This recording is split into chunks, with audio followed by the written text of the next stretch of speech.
Welcome to the Treasury Update Podcast, presented by Strategic Treasurer, your source for interesting Treasury news, analysis, and insights in your car, at the gym, or wherever you decide to tune in. On this episode of the Treasury Update Podcast, Isaac Zaubi sits down with Craig Jeffery to analyze and discuss some of the key findings obtained through Strategic Treasurer's 2018 industry surveys. Topics of discussion includes the challenges associated with cash forecasting, trends related to Treasury technology use, and how corporate fraud experiences differ according to company size.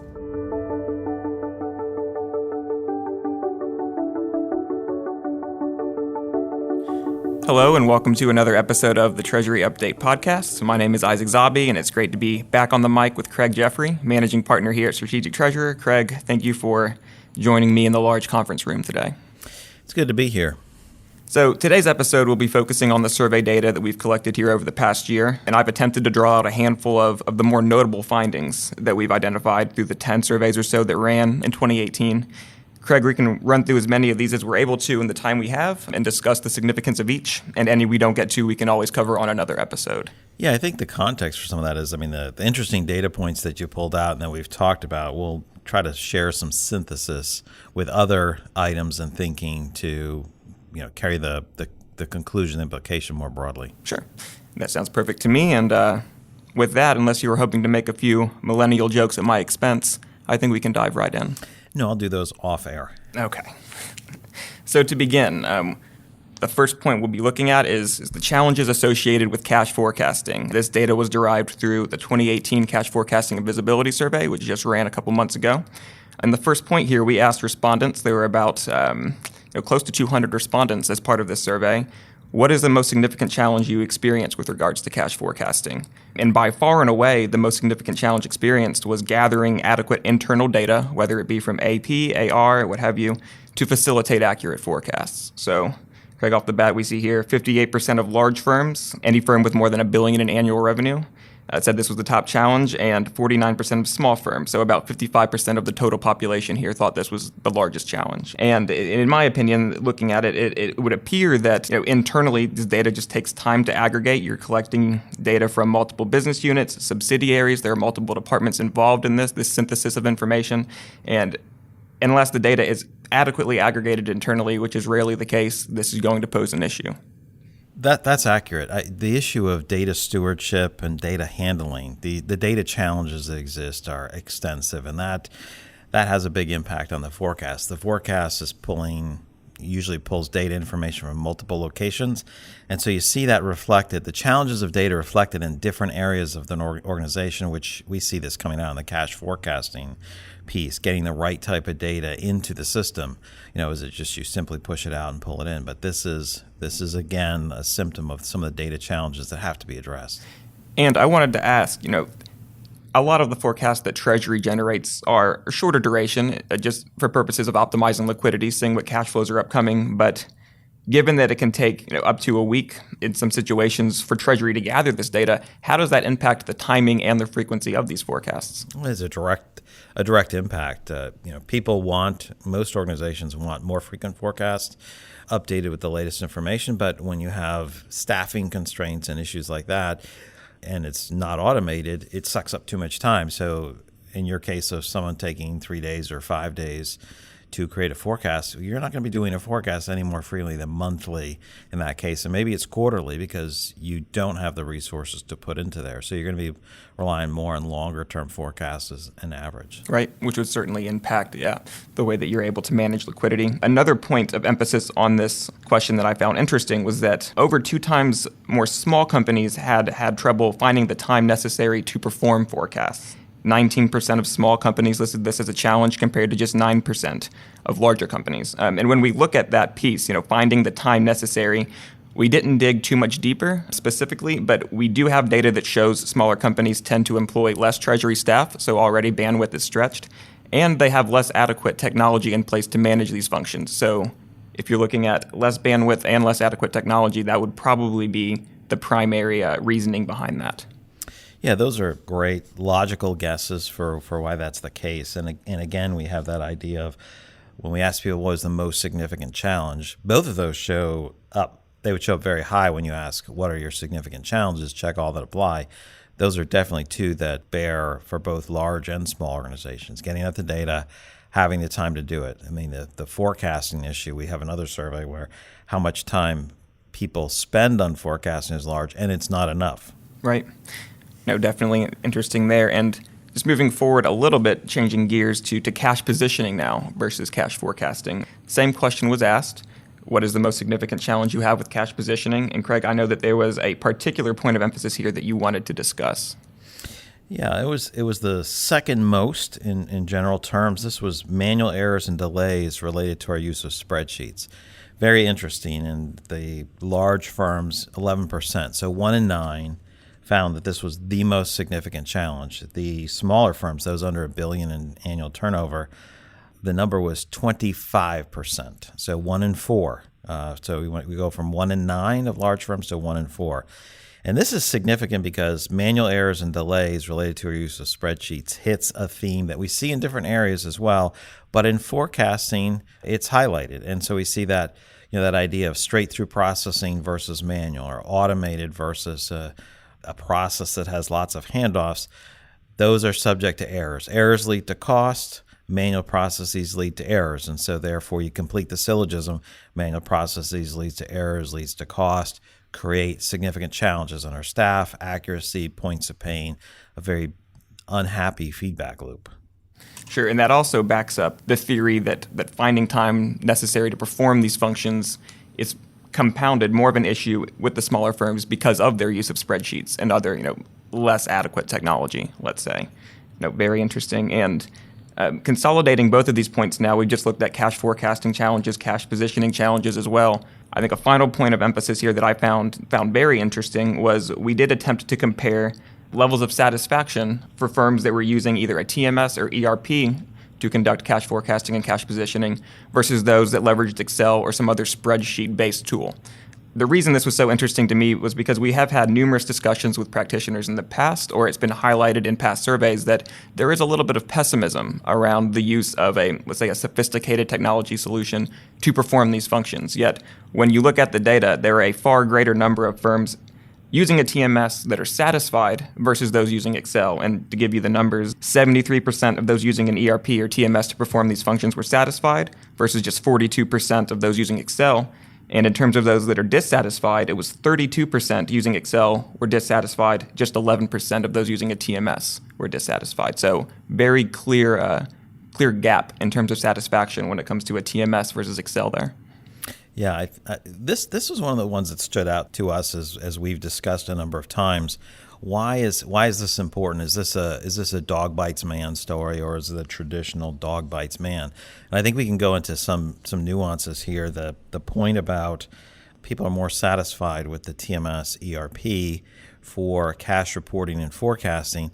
I think we could find some differences company to company. Like you mentioned, they only want to do forecasting with Excel or Excel-like tools or BI tools to do the analysis and then create a feedback loop from that because of the flexibility. So there are going to be some organizations that find that more satisfying. Yet the majority of organizations are going to be more comfortable, happier with cash reporting and elements of forecasting with a modern treasury management system or ERP, where you can pull in the data, automatically report it, right? The best you can do is match that in Excel or in a spreadsheet. When you talk about forecasting, there's elements of forecasting like variance analysis that requires a lot of work. And if you're doing that in a more manually driven process like a spreadsheet, you've got a lot of steps that you have to touch manually, which is one, a pain. Two, it's susceptible to errors. So something like variance analysis is not easily done in a spreadsheet, much more easily done in those other tools. So then you can carve out some distinctions there for where you might see those differences. But the real story is that people are finding the integrated systems that are focused and more specialized are getting better and are becoming easier because while perhaps not as flexible as a spreadsheet, it creates a better, cleaner process for especially established activities like parts of forecasting. Sure. And I know that with 40% of practitioners in that survey indicating that the importance placed on forecasting would increase internally over the next year or so, there's definitely going to be a need for that type of technology moving forward. Yeah, and that's another big headline that we're really not talking about much is the level of interest in forecasting. It's fascinating. It's never been a distant fifth or sixth place, but people are paying attention to forecasting. Sure. And now moving on to a new topic, we've just covered cash positioning and cash forecasting, some of the associated technology uses. This next topic is also on technology, but more specifically on new or emerging technologies. And which of those, blockchain, AI, APIs, which of those technologies practitioners see as having the greatest impact on Treasury automation? And so looking at the chart, we asked practitioners, this was as part of our rapid research technology use survey, also which ran a couple months ago, to indicate, we gave them 4 examples. We indicated APIs, artificial intelligence or AI, machine learning, along with blockchain, and then finally chatbots or in-app help wizards. And looking at the data, the clear favorite for most practitioners was application programming interface or APIs. And in my opinion, I think the reason behind this is because APIs are already being gradually worked into a lot of the Treasury solutions on the market today. And at the same time, you have regulation like PSD2, the open banking environment, that is helping drive some of that programming language moving forward. Yeah, I think that's interesting, right? I mean, this question, we asked some of these questions about tech just to see where people's heads are and stuff that is in play or is rolling out or is maybe hitting some of the headlines as far as a potential future activity. Treasury people are very pragmatic, and so when you see APIs coming out first, that makes sense. It's nearest, and like you said, it's being used. PSD2 is an example of a regulatory requirement, making it required to be available by banks so that you can leverage that technology, driving some of that, and then the historical use of APIs, and then the particular implementation of using APIs. You mentioned different system vendors are putting those in there, particularly when they're connecting to other platforms to pull data back and forth and to enact certain types of transactions. So while most of that's behind the scenes, a corporate treasury person is not necessarily seeing all of the API usage there. The back end, it's happening and people are becoming more aware of it. We are seeing some treasury management system vendors and treasury aggregators leveraging the API world as a way of pulling in data as opposed to the file connection, the SFTP process that exists. So it's rolling across several of these domains. So that's a key one. And just moving down the list here, APIs were listed as a top priority by about 48% of all practitioners there. Clear second place in terms of perceived importance or perceived impact was artificial intelligence and machine learning. And I know that we have seen certain components of current software systems, such as user monitoring software. We've seen some on the supply chain finance side, some spend analytics incorporate machine learning or predictive analytics to evaluate the levels of spend across certain suppliers or just across an entire buyer supply chain. Do you think this is accurate in terms of the impact? Do you see this as AI having a greater impact than blockchain, but not as much as APIs at this point in time? Well, if we think about it, so yes. And if we think about it from the concept of what's closer to the boat, what's more likely to happen sooner, that makes sense. APIs are in play. There's a lot more happening there currently, and then there's some regulations that support it, and tech players are focusing on it. When we think about artificial intelligence, machine learning, we see it's pretty close. People are playing with it. They're beta testing it. They're prototyping items. They're learning how to use it in their organization bit by bit and building. And because there's a very large potential in certain areas, things like whether it's creating accounting, areas of forecasting, and like you said, on some security fronts there, and Treasury cares about payments for sure, and some of the ability to protect the payment processes. This is a big area. I think it's going to have a very significant impact. So the farther we go out, I think AI will overtake APIs in terms of total impact over time. But for the time being, maybe a good second there. Yeah. When you project a really long horizon, things pass each other. But APIs, number one, artificial intelligence, number two, and then distributed ledger. People have invested in that a lot. I don't know if you talked about that too much, but...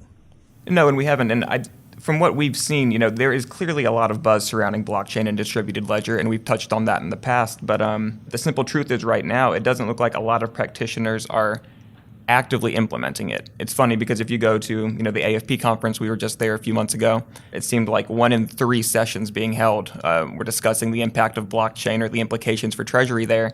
But we have survey data that points to anywhere from 5 to 7% of practitioners are actually using it or looking to implement it. So in terms of significance, I can see this as clearly being behind the other two, and that seems to be backed up by current corporate usage.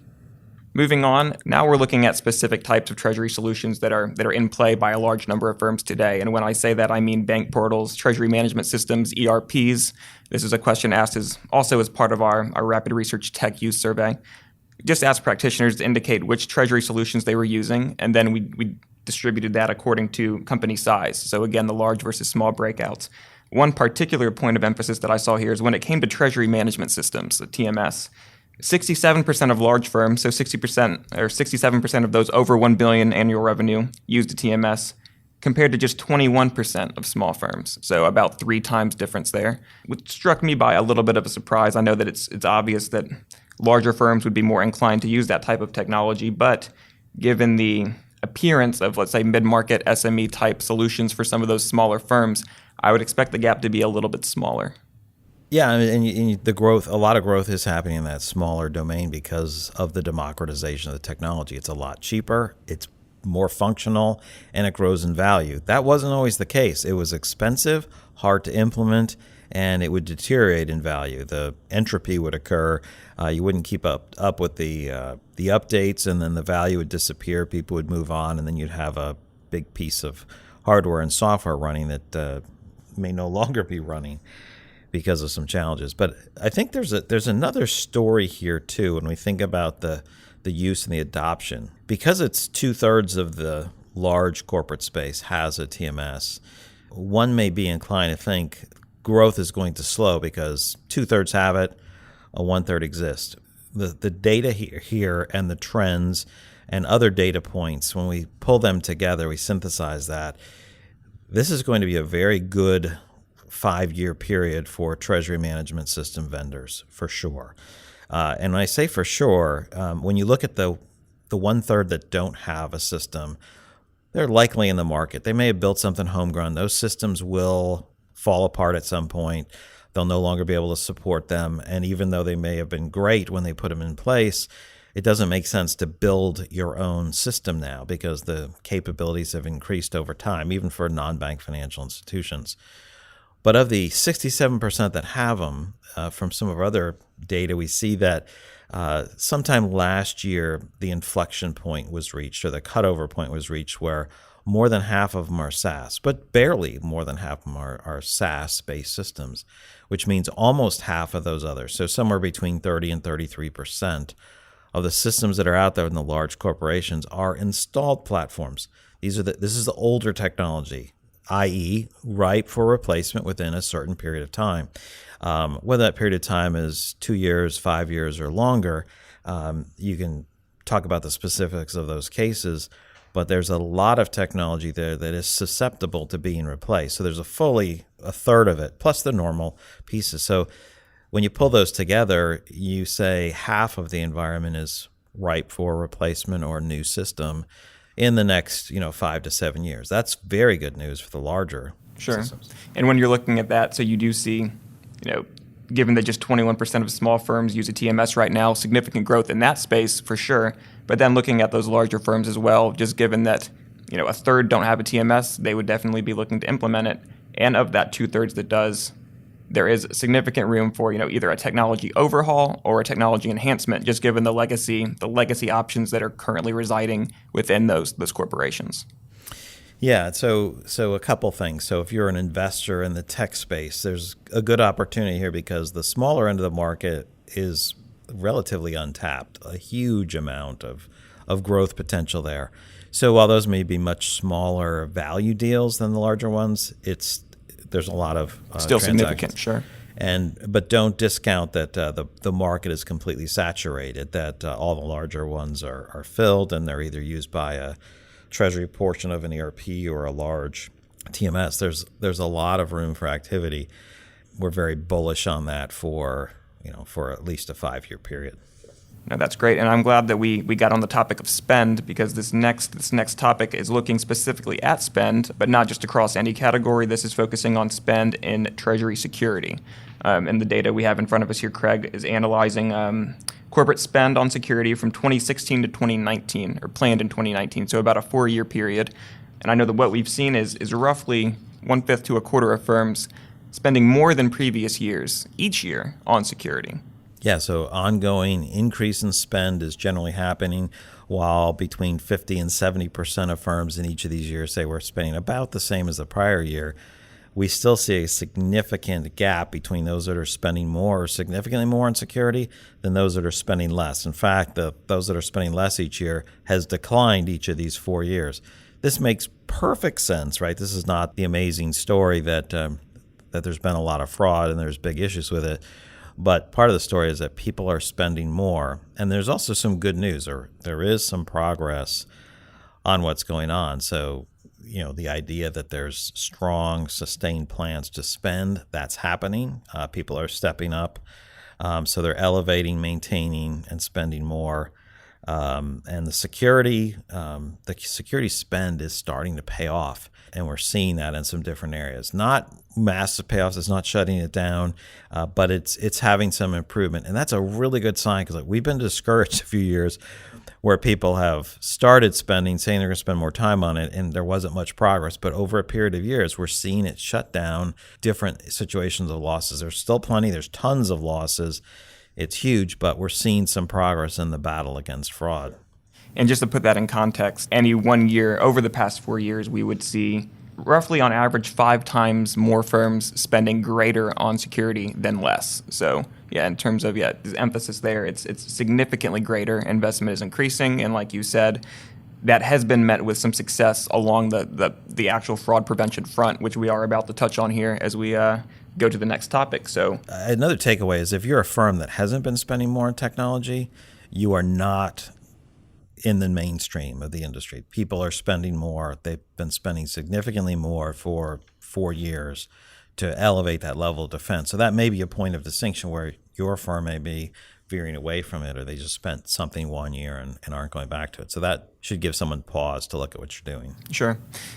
Now moving onward, I know we just touched on security spend, but delving over to Treasury's actual experience with fraud, specifically over the past 12 months. I think the interesting finding here was that as we dug a little bit deeper into the experiences of corporates across the spectrum, there was significant more attempts perpetrated against larger companies, so those with $1 billion in annual revenues or above, versus small companies, which struck me particularly by surprise because, from what we've seen, a lot of the smaller companies have less adequate, security controls in place and would thus pose an easier target. So one might expect those ones to be, more attempts to be perpetrated against them than their larger peers. But I know that that's not the case that we've seen. And what do you think about that? Well, that old silly saying about Willie Horton, the bank robber, asked why he robs banks. He said that's where the money is. Well, there's more money and there's more data at the larger firms. So there also may be some pride in pulling data or money out of the larger firms.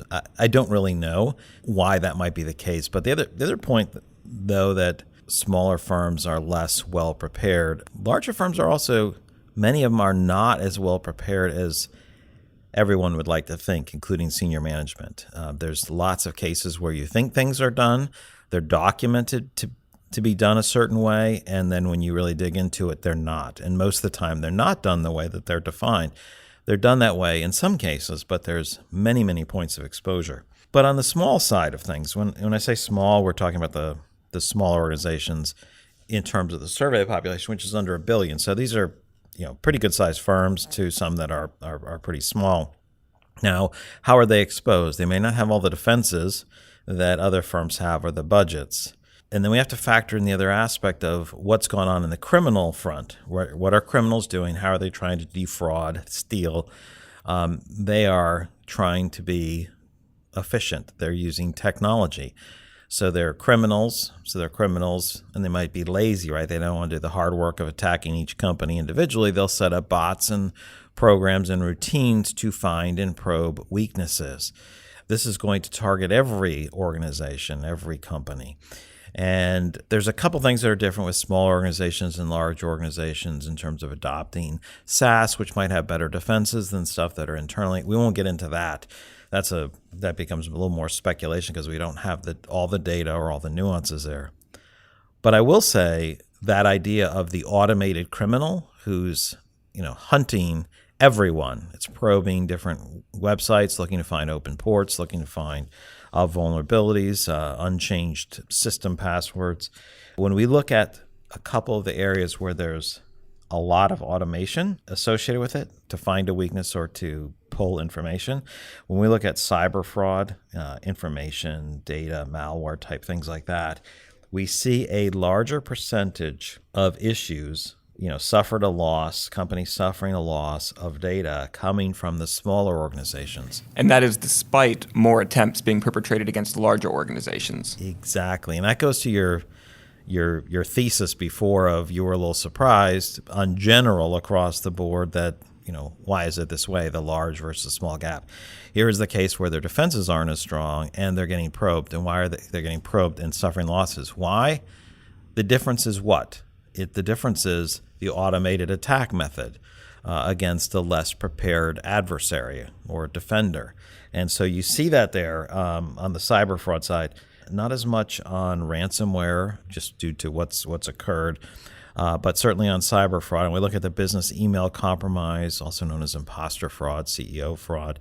We see that's pretty equivalent between the two organization sizes, right? Large and small. The survey data says that. Why would that be? Why might that be pretty equivalent since there's a lot more attempts? Almost every organization has had significant attempts on that. 94%, almost everyone has had that on the large firms and about 3/4 on the smaller firms. Why is it almost the same? Well, the defenses, the training, other elements may not be as well prepared on the smaller side. And the reason I say the automation there, because people think business email compromise. Have I compromised an email? Have I compromised a phone system? I'm probing and trying to get someone to respond so that I can compromise those systems. I'm doing most of that with automated activity.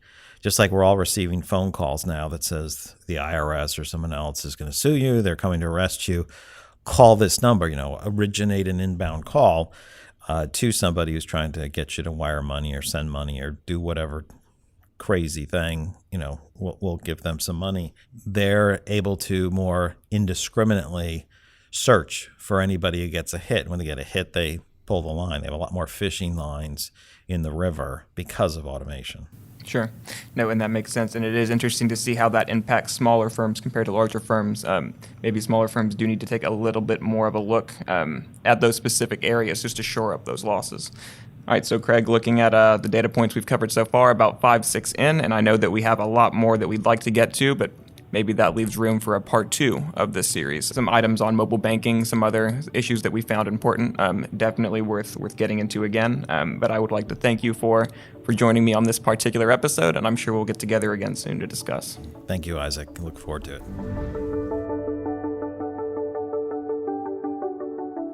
You've reached the end of another episode of the Treasury Update Podcast. Be sure to follow Strategic Treasurer on LinkedIn. Just search for Strategic Treasurer.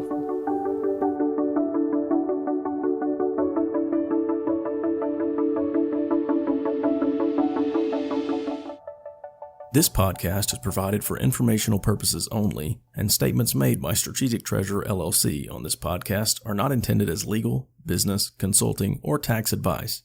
For more information, visit and bookmark strategictreasurer.com.